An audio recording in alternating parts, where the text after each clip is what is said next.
Apa kabar Formula Friends? Ketemu lagi sama gue, Rainer di Formula Motor TV. Hari ini gue punya program mobil rekomendasi Formula atau promosif.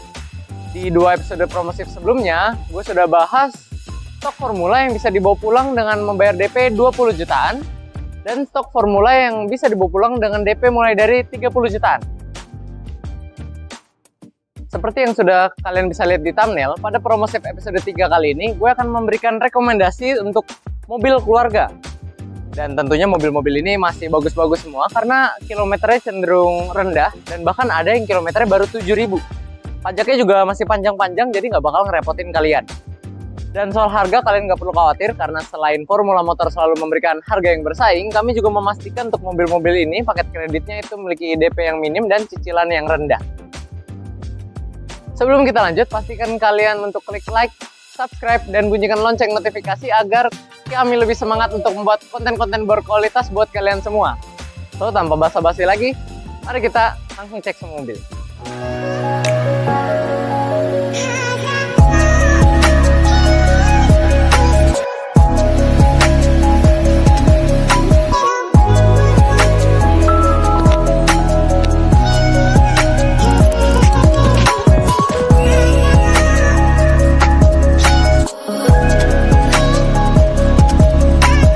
Mulai dulu dari yang paling terjangkau. Di sini kami punya Datsun Go Plus T Panca tahun 2015 dan ini kilometernya baru 7.000.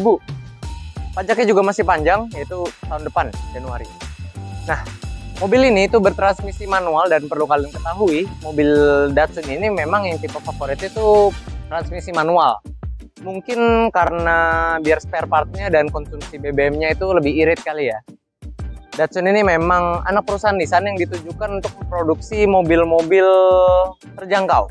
Tapi untuk kualitasnya jangan dianggap remeh karena Datsun juga pernah berprestasi untuk membuat mobil sport. Dan buat kalian para pecinta otomotif, pasti kalian tahu mobil yang namanya Fairlady Z.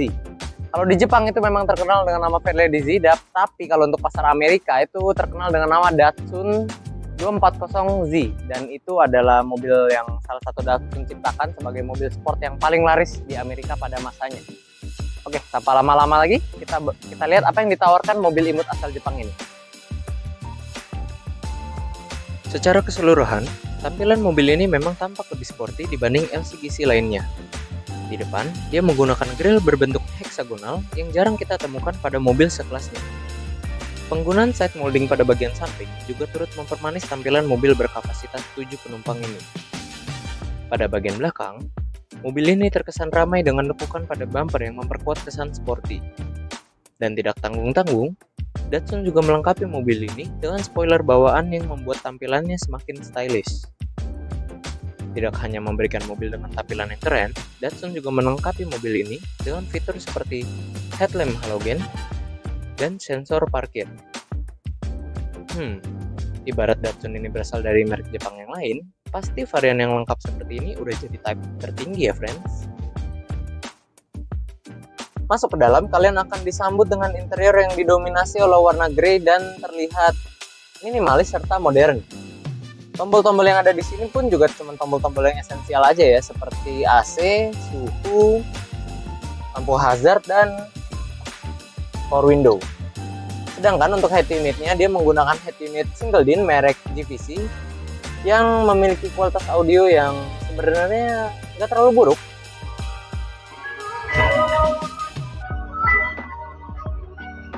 Ya kira-kira segitulah ya. Nah, untuk posisi berkendara sendiri ini cukup ergonomis ya. Posisi tempat duduk masih bisa diatur maju mundurnya. Senderan masih bisa kalian atur. Cuman posisi setir sudah fix, dia nggak ada tilt ataupun teleskopik. Tapi nggak masalah karena ini mobil kecil, jadi gue rasa kalian nggak bakal susah cari posisi tempat duduk kalian yang nyaman ya. Nah, sedangkan untuk ruang penyimpanannya, Datsun ini dilengkapi dengan 7 tempat penyimpanan di ruang depan ini. 2 di sini, ada 2 lagi di masing-masing pintu, dan ada tempat kecil di door trim di pintu sana juga, dan ada 1 lagi di sini. Walaupun nggak banyak, tapi setidaknya kita tahu Datsun sudah memaksimalkan dari apa yang mereka punya. Dan untuk fitur keselamatannya sendiri, Datsun ini sudah cukup memadai karena dia sudah punya driver airbag di sini, dan dia sudah central door lock dan ada alarm. Nah, yang bikin kaget dari mobil yang imut ini, kalau dari luar dia kelihatan kecil ya, tapi dari dalam duduk di baris kedua ini ternyata nggak sesempit yang kalian bayangin. Ya walaupun bukan yang selega kayak Innova ya, tapi karena memang dimensi jauh, tapi ini tuh nggak sesempit itu. Ini posisi nyetir gue tadi yang dimana ini joknya masih terlalu mundur. Kadang mungkin gue butuh majuin karena sekitar situ tadi. Tapi legroom masih tersedia, masih sangat memadai, dan headroom masih memadai banget. Dan ya, overall duduk di sini masih oke lah buat ini. Kita sekarang coba pindah ke belakang. Ya, selamat datang di baris ketiga Datsun, dan menurut gue ini kurang memadai ya buat orang dewasa ya. Mungkin buat anak kecil dengan jok yang kecil dan tidak ada headrest ini mungkin ini masih nyaman. Tapi kalau buat orang dewasa ini sangat tidak memadai karena di sini gue posisinya jongkok. Buat memberi perspektif lebih, ini joknya bakal kita turunin dan gue bakal tandain sebelumnya joknya ada di mana ya. Turunin.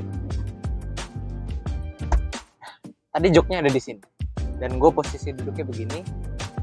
Dan ya, ini kurang memadai memang buat orang dewasa. Tapi buat anak kecil tentu ini memadai, di mana mobil keluarga ya anak kecil pasti duduk di belakang. So, tanpa lama-lama di sini, mending kita lipat jok baris ketiga dan kita lihat seberapa besar bagasi Datsun Go Plus Panca ini. Nah, ini bagasinya pertama kita lipat dulu jok baris ketiganya. Dan kalau udah dilipat, bagasi Datsun Go Plus ini diklaim mampu menampung kapasitas sebesar 347 liter. Dan tentu memang ini bukan kapasitas bagasi yang terbesar, tapi ya dibanding kalian ambil Datsun yang 2 baris, gue lebih rekomendasi kalian ambil yang 3 baris karena selain harganya juga sudah sama-sama terjangkau, bagasinya juga jauh lebih besar. Sekarang kita lihat ruang mesin. Mungkin ada beberapa dari kalian yang masih meragukan performa dari mobil Datsun ini. Tapi kenyataannya di saat Toyota dan Daihatsu masih menggunakan mesin 1000 cc untuk mobil LCGC-nya, Datsun datang ke Indonesia menggunakan mesin 1200 cc atau tepatnya 1998 cc 3 silinder. Dan mesin ini mampu menghasilkan tenaga sebesar 69 PS dengan torsi maksimal 104 Nm. Tenaga ini ya tentu asiknya di putaran bawah ya. Dan tenaga ini mesin ini mampu mencatatkan angka konsumsi BBM yang sangat impresif, yaitu 1:13 untuk rute dalam kota dan 1:19 untuk rute luar kota. Karena nggak heran mobil ini laku saat awal peluncurannya. Sebagai salah satu pionir LCGC 7-seater pertama di Indonesia, Datsun Go Plus T Panca 2015 ini menawarkan rasa berkendara dan keiritan BBM yang sangat asik untuk kelasnya. Dengan eksterior dan interior yang sporty, tentu mobil ini jadi gak cepat bosan untuk dilihat. Mobil ini baru berjalan 7.000 km, oleh sebab itu masih sangat layak dibilang seperti baru. Dan dengan keantikannya, kami hanya menjual seharga 66 juta untuk OTR kredit dan 76 juta untuk OTR cash. Dan untuk paket kreditnya, kalian cukup membayar 16 juta dengan cicilan 1,9 jutaan untuk 4 tahun. Kapan lagi bisa bawa pulang mobil yang kilometer baru sedikit ini dengan DP dan cicilan yang begitu ringan? Hubungi kami melalui kontak yang tersedia bila kalian tertarik dengan mobil ini.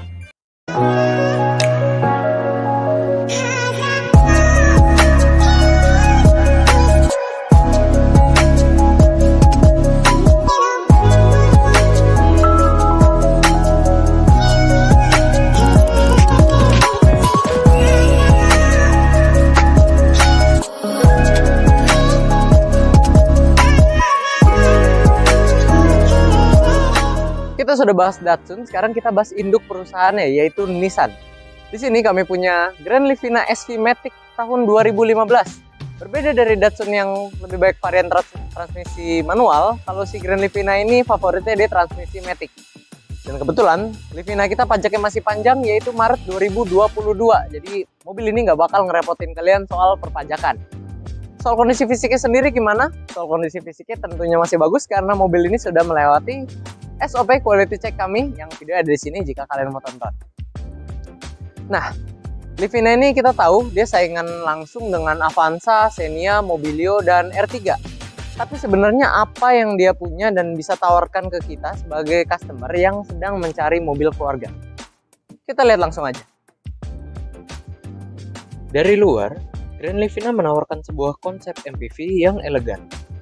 Dengan panjang lebih dari 4,4 meter dan ground clearance kurang dari 180 mm, Grand Livina hadir sebagai mobil yang tampil beda dari MPV sekelasnya yang biasanya memiliki bodi yang lebih memendek dan punya ground clearance yang lebih tinggi. Perbedaan ini ditujukan Nissan bukan hanya untuk desain semata, melainkan berkat proporsi bodinya yang demikian, rasa pengendalian dan kenyamanan dari Grand Livina ini seolah jadi mirip seperti mobil sedan. Dibanding modelnya yang dulu, Nissan Grand Livina kini tampil lebih mewah dan manis berkat facelift-nya di tahun 2013 yang merubah bentuk grill, bumper, headlamp, dan stop lamp ke arah yang lebih modern. Perubahan ini juga dipertahankan hingga dia berubah model pada tahun 2019. Masuk ke dalam interior Livina ini, kalian akan masih menemukan yang mirip-mirip Datsun kayak kisi AC yang ujung sini dan head unit single din dari GVC. Nah, karena ini Livina tipe paling standar, dia masih head unit single din gini. Tapi sebenarnya Nissan sudah siapin room of improvement di sini yang bentuknya kompartemen, dan ini jadi bisa kalian copot dan bisa kalian ganti menjadi head unit model touchscreen atau model yang kalian inginkan lah. Nah, jadi ini bisa diganti sesuai selera kalian, mau yang Android atau yang apa, sebenarnya masih bisa di sini. Cuman memang karena ini standar, jadi dia baru dapat yang single din aja. Nah, untuk posisi berkendaranya sendiri tentunya nyaman karena ini mobilnya mirip-mirip kayak sedan tadi. Masih bisa diatur maju mundur, senderan bisa diatur. Dan posisi setir yang penting, ini bisa tilt. Nah, ini pengaturan jadi lebih lengkap daripada Datsun tadi ya. Dan untuk keselamatannya sendiri, si Livina ini sudah dilengkapi dengan dual airbag buat penumpang depan. Jadi nggak cuman kenyamanan aja yang diperhatikan oleh Nissan, tapi juga keselamatan. Nah, ngomongin soal fiturnya juga, dia juga cukup lengkap karena spion sudah bisa diatur secara elektrik dari tombol yang ada di sini, walaupun kelipatannya belum. Power window, semua jendela udah power window, dan di sini arah hembusan AC juga bisa diatur lewat sini. Jadi udah cukup lengkap dari segi fitur. Nah, beda dari mobil-mobil yang sebelumnya udah gue review, mungkin di Livina ini kalian paling nyaman duduk di baris kedua. Kenapa? Karena selain kita dapat armrest di sini, kalian juga dapat armrest di sini dan dapat cup holder. Selain cup holder, kalian akan dapat pegangan tangan di sini, dan di bawah sini kalian dapat AC. AC-nya di bawah sini dan bukan di atas. Kenapa? Karena di atas ini kalian sudah dapat head roof monitor. Buat kalian yang dari tadi mikir Livina tipe standar ini pelit fitur, kalian harus pikir ulang lagi karena mobil sekelasnya yang tipe standar itu nggak ada yang dapat roof monitor. Kan ini fitur yang sangat lumayan untuk menghibur anak-anak yang biasanya duduk di belakang. Duduk di belakang sini masih lebih baik tentunya dari Datsun tadi ya, karena secara dimensi memang ini lebih besar. Ditambah kita juga masih dapat cup holder di sini, dan kalau kalian nggak bawa banyak barang, jok ini masih bisa kalian atur jadi lebih rebah. Jadi otomatis ini pasti tentu lebih nyaman ya, walaupun ruang kaki nggak seberapa banyak, tapi ya maklum aja, namanya juga mobil baris ketiga ya. Sama-sama nggak ada headrest tapi nggak masalah. Dan oh ya, ini jok kulit bukan bawaan Livina itu fabric biasa, tapi ini sama orang sebelumnya sudah di upgrade menjadi full kulit yang harganya lumayan kalau buat 3 baris begini. Jok kulit memang membuat tampilan mobil jadi lebih mewah, dan dibersihinnya juga jadi lebih gampang perawatan. Untuk tempat penyimpanan atau bagasi, tentunya ini cukup besar ya. Untuk penggunaan yang tidak terlalu ekstrim, menurut gua tempat sebesar ini akan lebih dari cukup untuk mengakomodir barang bawaan kalian selama berpergian. Dan ngomong-ngomong soal berpergian, kita lihat apa yang ada di dapur pacu mobil ini. Yuk. Soal dapur pacu, Grand Livina adalah MPV pertama di kelasnya yang menggunakan transmisi CVT. Transmisi CVT ini diklaim mampu membuat perpindahan gigi menjadi lebih halus serta memperirit konsumsi bahan bakar. Dan terbukti, mesinnya Livina ini mampu mencatatkan angka 1/10 untuk rute dalam kota dan 1/16 km per liter untuk rute luar kota. Dan untuk performa mesinnya, mesin 1500 cc milik Livina ini mampu mengeluarkan tenaga sebesar 107 PS dan torsi maksimal 148 Nm. Not bad. Dengan perpindahan gigi yang halus dan bodi yang didesain rendah, tentu kenyamanan mengendarai Livina sudah tidak perlu dipertanyakan lagi. Eksterior yang elegan akan memanjakan mata kita sebagai pemilik mobil ini, dan roof monitornya akan memanjakan anak kita sebagai penumpang di belakang. Performa mesin yang mumpuni dan bisa dibilang irit juga tentu menjadi faktor penyebab kenapa masih banyak yang mencari Livina ini. Apalagi mengingat mobil ini harganya sudah jauh di bawah rival-rivalnya. Nissan Grand Livina SV Matic 2015 ini kami jual dengan harga 98 juta untuk OTR kredit, dan untuk OTR cashnya kami jual dengan harga 113 juta rupiah aja. Untuk paket kreditnya kalian cukup membayar DP 22 juta dengan cicilan 2,8 jutaan untuk 4 tahun, dan kalian sudah bisa membawa pulang mobil yang elegan ini.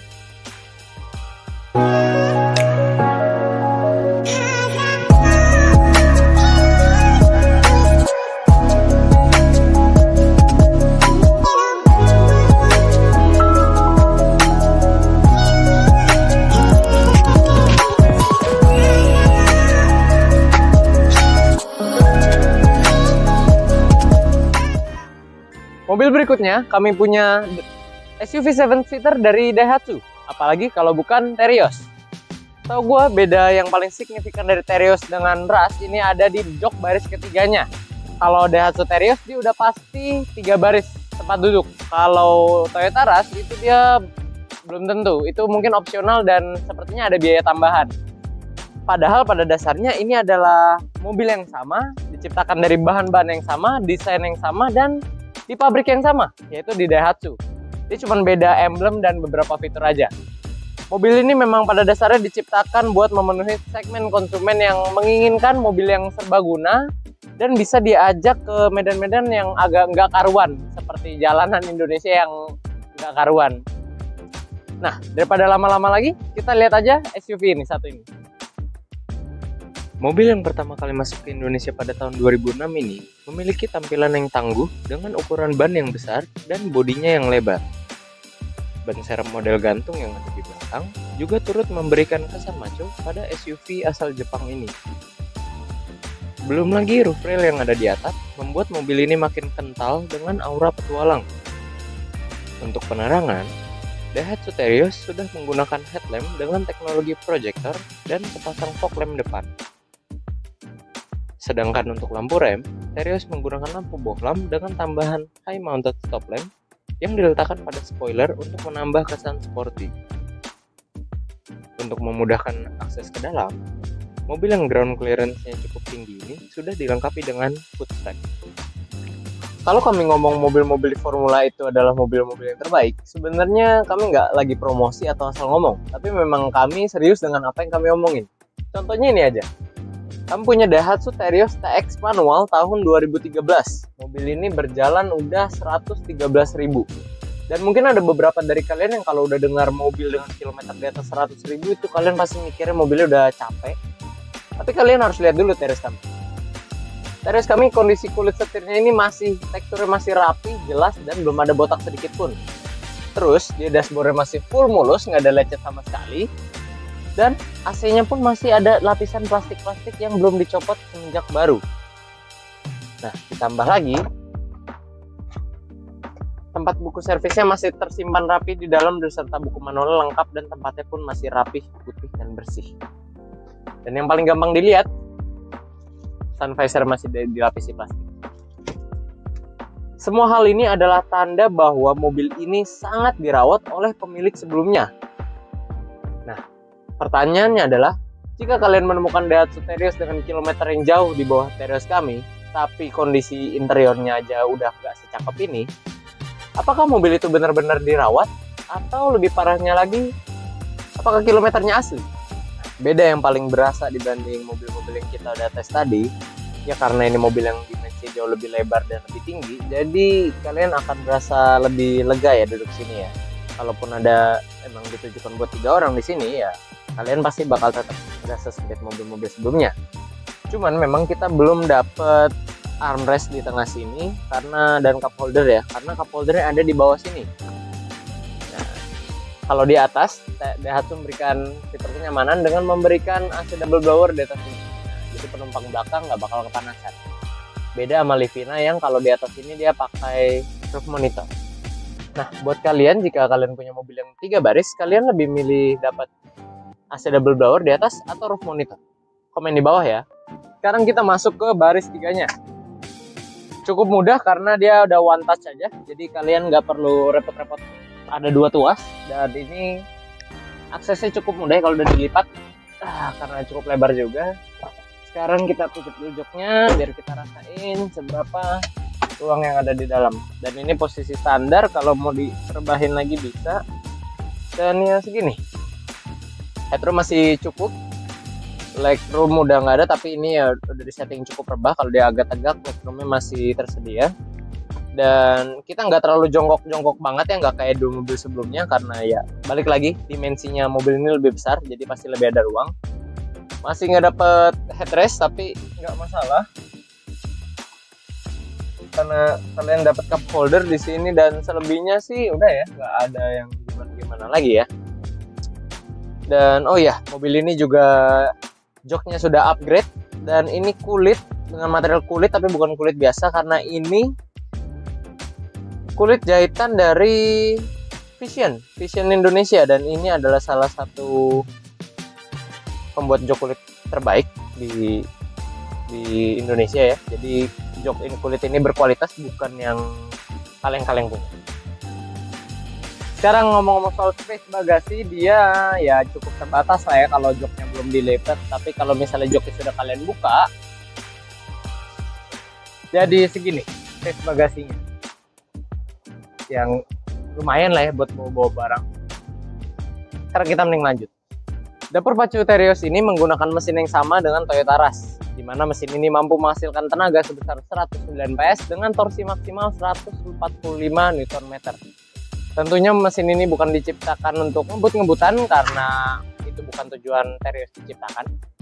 Salah satu keunggulan lainnya untuk mesin ini adalah untuk sebuah SUV 1500 cc, dia terkenal cukup irit. Untuk konsumsi dalam kota dia mampu mencatatkan angka 1/11 km per liter, dan untuk luar kota dia mampu mencatatkan angka 1/15 km per liter. Itu merupakan angka yang irit untuk sebuah mobil yang besar. Memiliki desain bodi yang tangguh dan kabin yang lega, membuat Daihatsu Terios ini adalah mobil yang cocok buat kalian yang suka membawa keluarga Anda jalan-jalan. Keunggulan di bidang efisiensi BBM-nya tentu patut kita apresiasi, karena kita pasti selalu mendambakan mobil yang irit, sehingga kita tidak perlu khawatir saat perjalanan jauh. Daihatsu Terios ini memang cocok buat karakter masyarakat Indonesia yang butuh mobil serbaguna serta irit. Nah, buat kalian yang penasaran harganya, Daihatsu Terios TX manual 2013 ini kami jual dengan harga 118 untuk OTR kredit dan 132 juta untuk OTR cash. Dan buat kalian yang mau ambil kredit, kalian cukup membayar DP sebesar 28 juta rupiah dengan cicilan 3,3 jutaan untuk 4 tahun.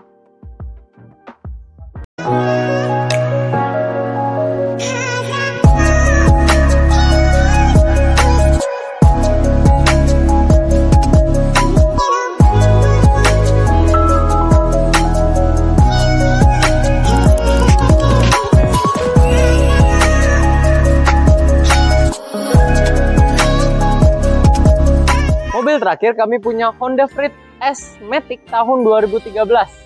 Pertama kali muncul tahun 2009, Freed ini adalah mobil MPV dengan sistem penyejuk ruangan yang kurang baik. 4 tahun setelahnya di tahun 2013, Honda mendengarkan keluhan konsumennya dan menambahkan AC double blower pada mobil ini. Negara Indonesia sendiri menjadi negara pertama di luar Jepang di mana tempat mobil ini diluncurkan dan diproduksi. Nah, Honda Freed ini adalah salah satu contoh mobil sukses yang diberhentikan produksinya untuk alasan yang kita nggak tahu. Bukti nyata kenapa mobil ini layak disebut mobil sukses adalah 5 tahun di tahun 2021 ini, 5 tahun setelah Honda Freed diberhentikan produksinya, masih ada aja banyak orang yang lebih memilih mobil ini dibanding rivalnya, yaitu Toyota Sienna. Kenapa bisa gitu ya? Kita lihat aja langsung yuk. Secara model, Freed memang masih enak dilihat meskipun sudah lama tidak berganti model. Kami rasa ini ada hubungannya dengan penggunaan grill besar dan velg dual tone yang pada zamannya jarang kita temukan di mobil sekelasnya. Tampak depannya yang agresif serta siluet sampingnya yang mengotak membuat mobil ini makin terlihat mewah jika berada di jalanan. Meskipun Sienna terlihat lebih modern, karakter eksterior yang kuat dari Honda Freed sudah terlanjur melekat di hati para pecintanya. selain soal tampilan, dari hasil testimoni beberapa Formula Friends yang sempat memiliki kedua MPV tersebut, Honda Freed disebut lebih bandel dibanding Toyota Sienna. Apakah benar demikian? Ataukah hanya sugesti belaka? Jika kalian sudah pernah menjajal dua MPV ini, boleh share pengalaman kalian di komen di bawah ya. Masuk ke interior Honda Freed, kalian akan langsung disambut dengan model dashboard yang unik. Karena dashboard itu seperti dua tingkat dan landai.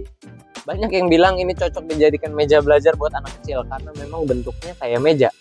Tapi itu bukan berarti jelek karena tempat dashboard yang kayak gini membuat kalian banyak tempat untuk taruh barang. Contoh di sini yang udah disediakan Honda di bawah head unit, kalian bisa taruh barang di sini dan ada cup holder di ujung kanan dan ujung kiri. Dan kalau kalian masih kurang, kalian tinggal beli aja anti slip yang bolong-bolong itu dan kalian taruh. Dan kalian bisa jadiin satu meja ini buat taruh barang-barang kalian. Tapi tentunya tempat penyimpanan barang nggak cuma di situ aja, karena di masing-masing pintu ada kantong penyimpanan. Di tengah sini ada satu, di tengah sini ada cup holder lagi, dan ada power outlet juga buat kalian ngecas gadget kalian. Duduk di Honda Freed tentunya sangat nyaman dan sangat ergonomis. Kenapa? Karena kalian selain dapat armrest di sini yang buat tangan kalian gak cepat pegel, tombol-tombol yang ada di sini juga gampang diraih, mudah diraih. Jadi kalian nggak perlu banyak-banyak gerak. Tombol AC, tuas gigi, head unit, tombol electric sliding door, electric mirror, semua mudah diraih. Jadi itu yang membuat keergonomisan duduk di Freed ini sangat ergonomis dan kalian jadi betah lama-lama nyetir mobil ini. Masuk ke baris kedua sini mudah ya karena ada handle di sini. Kita tutup dulu pintunya. Duduk di sini tentu kalian nggak bisa ngelupain fitur Honda Freed, yaitu captain seat-nya. Nah, ini fitur yang dimiliki captain seat adalah salah satu keunggulan dari Honda Freed. Karena memang captain seat ini adalah pendongkrak kemewahan sekaligus kenyamanan dalam sebuah mobil. Kalian selain terlihat mewah, kalian juga dapat extra space di sini yang membuat kaki kalian sangat lega, dan ada space di tengah sini yang mempermudah akses ke belakang. Kalau kita lihat aja mobil-mobil mewah itu pasti punya captain seat, kayak Toyota Alphard itu captain seat, Nissan Serena captain seat, Toyota Innova yang tipe tertingginya itu captain seat. Jadi memang captain seat selain memberi kesan yang lebih premium, dia juga membuat kalian yang duduk di baris kedua ini tentunya lebih nyaman. Mungkin karena faktor captain seat ini juga banyak orang yang belum bisa move on dari Honda Freed. Karena memang duduk di sini ya pasti lebih nyaman dibanding yang nggak captain seat ya. Nah, akhirnya kita mendapatkan kursi yang paling layak dari kursi-kursi mobil kita udah coba, karena di sini kita sudah dapat headrestnya. Walaupun yang tengah belum, tapi biarlah kasta terendah dari yang terendah dari sebuah keluarga duduk di tengah sini. Kalau kalian udah jadi kasta terendah duduk di belakang, kalian jangan sampai jadi yang terendah duduk di tengah karena nggak dapat headrestnya. Duduk di belakang sini overall masih nyaman, apalagi kalau kalian nggak bawa banyak barang di belakang, kalian masih bisa atur senderannya jadi cukup rebah. Jadi ya lumayan PW sih duduk di belakang sini. Kekurangannya cuma satu, karena posisi joknya agak rendah, jadi bagian paha kalian ini nggak tersangga dengan baik. Ya mungkin kalau terlalu lama duduk belakang sini bakal pegel. Tapi selebihnya sih nggak masalah, kalian masih dapat cup holder juga ya, masih oke lah ya. Tapi balik lagi, karena kalau kalian yang berjodoh dengan mobil ini dan akan membeli mobil ini, tentunya kalian adalah seorang kepala keluarga atau ibu rumah tangga. Jadi kalian kemungkinan besar akan ada duduk di depan di balik setir atau di baris kedua menikmati captain seat dari mobil ini. Untuk space bagasi tentunya Freed ini cukup besar ya, apalagi kalau joknya udah dilipat. Cuman kalau joknya belum dilipat sih ya agak sempit pasti. Kalau udah dilipat ini dia agak besar dan mudah kalian buat taruh barang karena posisi ini rendah. Jadi kalau kalian taruh barang, kalian nggak perlu repot-repot taruhnya yang terlalu tinggi, nggak. Jadi kalian juga cepet pegel. Kalau buat bagasi sih segitu dulu aja. Kita bahas bagasi sudah, interior sudah, eksterior udah. Sekarang kita ke apa yang ada di balik kap mesin Honda Freed ini. Di balik kap mesin ini ada mesin 1500 yang sama digunakan di Honda Jazz. Tapi Honda nggak menggunakan transmisi Honda Jazz yaitu CVT yang terkenal memperlambat laju mobil. Dia menggunakan transmisi AT biasa. Nah itu yang menyebabkan mobil keluarga ini terasa bandel performa mesinnya. Dia bisa menghasilkan tenaga sebesar 118 PS dengan torsi maksimal 146 Nm. Mesin ini mampu mencatatkan angka konsumsi BBM rata-rata hingga 1:9 km per liter untuk rute dalam kota dan 1:13 km per liter untuk rute luar kota. Berkat tampilan eksteriornya yang awet muda, Honda Freed masih tampil menawan bahkan hingga sekarang. Salah satu keunggulan telak yang dimiliki oleh Honda Freed adalah fitur captain seat-nya yang terlihat mewah sekaligus mendongkrak kenyamanan dan kelegaan kabin. Mesin Honda Freed yang sudah terkenal bandel dari dulu membuat sebagian kelompok masyarakat masih percaya Honda Freed merupakan MPV untuk sebuah mobil keluarga yang terbaik yang ada hingga sekarang. Honda Freed yang pajaknya masih panjang ini, yaitu Mei 2022, kami jual dengan harga 138 juta untuk OTR kredit dan 153 juta untuk OTR cash. Untuk paket kreditnya kalian cukup membayar DP sebesar 34 juta dengan cicilan 3,7 jutaan untuk 4 tahun. Cicilan yang ringan bukan? Jadi setelah mendalami 4 mobil ini, mobil mana yang kira-kira cocok dengan keluarga kalian? Apakah Datsun Go Plus Panca 2015 dengan kilometer yang baru 7.000? Atau Nissan Grand Livina SV Matic 2015 yang elegan dan mewah? Kalau kalian membutuhkan mobil yang tinggi untuk bisa diajak kemana aja, Daihatsu Terios TX 2013 adalah pilihan yang tepat. Tapi jangan lupakan juga Honda Freed SD 2013 sebagai MPV termurah saat ini dengan fitur mewahnya yaitu captain seat. Apapun pilihan kalian, gue berharap video ini dapat membantu kalian untuk memilih mobil yang tepat buat keluarga kalian. Oh iya, buat kalian semua yang memiliki budget berbeda dengan DP paket yang kami sudah sediakan, tenang aja karena kami bisa bikinin DP paket sesuai keinginan kalian. Dan buat kalian yang penasaran dengan stok kami masih punya puluhan stok lainnya yang bisa kalian lihat langsung dengan cara datang ke showroom kami yang beralamat di bawah sini. Nah, buat kalian yang belum bisa datang, kalian bisa lihat list stok kami melalui Instagram resmi kami di @formula_motor atau bisa juga ke Instagram sales kami di sini. Sekian dulu friends untuk promosi episode 3 kali ini. Kami tentunya masih punya banyak konten menarik dan edukatif lainnya yang akan kami sajikan di channel YouTube kami yaitu Formula Motor TV. So, pastikan kalian like video ini bila menyukainya. Dukung kami terus dengan cara subscribe channel kami dan jangan lupa bunyikan lonceng notifikasi agar tidak ketinggalan update dari kami. Kunjungi juga website kami di www.mobstripcast.com atau follow juga TikTok kami di @formula_motor. Pada akhirnya, gue Rainer pamit undur diri dulu. Sampai ketemu di video selanjutnya.